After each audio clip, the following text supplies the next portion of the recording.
సాధారణంగా రోడ్లపైన వెళ్లే వాహనాలన్నింటికి బ్రేకులు ఉంటాయి. కానీ నీటిలో నడిచే ఓడలకు బ్రేకులు ఎందుకు ఉండవు? మరి అంత పెద్ద ఓడలు ఒక్కసారిగా ఎలా ఆగుతాయి అనే సందేహం అందరికీ వస్తుంది.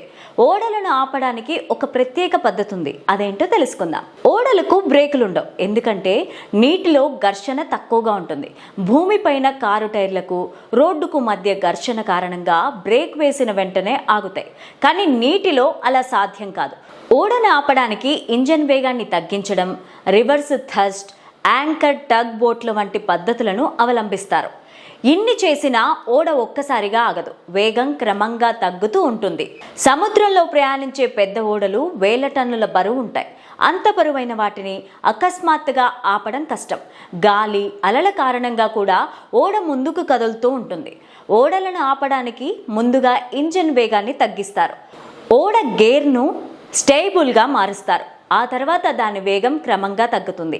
ఈ ప్రక్రియ చాలాసేపు పడుతుంది. రివర్స్ గేర్లో ఉంచడం ద్వారా కారును వెనక్కి నెట్టగలిగినట్లే ఓడలోని ఇంజన్ కూడా వెనక్కి నెట్టుతోంది. ఇంజన్ను రివర్స్ గేర్లో ఉంచినప్పుడు నీరు వ్యతిరేక దిశలో నెట్టబడుతుంది. ఇది క్రమంగా ఓడ వేగాన్ని తగ్గిస్తుంది. లంగరు అంటే సముద్రంలో ఓడను ఆపడానికి నీటిలోకి విసిరే బరువైన ఇనుప కొక్కెం. ఇది సముద్ర గర్భానికి అతుక్కుపోయి ఘర్షణను సృష్టిస్తుంది. ఇది ఓడ వేగాన్ని తగ్గిస్తుంది. అయితే యాంకర్లను నెమ్మదిగా కదిలే నౌకలకు మాత్రమే ఉపయోగిస్తారు. ఎందుకంటే వేగంగా కదిలే నౌకపై యాంకర్ను ఉంచడం వల్ల నష్టం జరుగుతుంది. పెద్ద ఓడలు, ముఖ్యంగా ఓడరేవుల దగ్గర ఉన్నవి ఆపడానికి టగ్ బోట్లను ఉపయోగిస్తారు.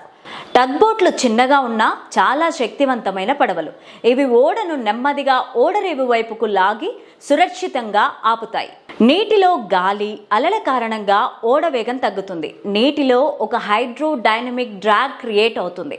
ఇది ఓడ వేగాన్ని తగ్గించడానికి హెల్ప్ చేస్తుంది. ఒక సాధారణ కంటైనర్ షిప్ ఆగడానికి 5 నుంచి 10 కిలోమీటర్ల దూరం పడుతుంది.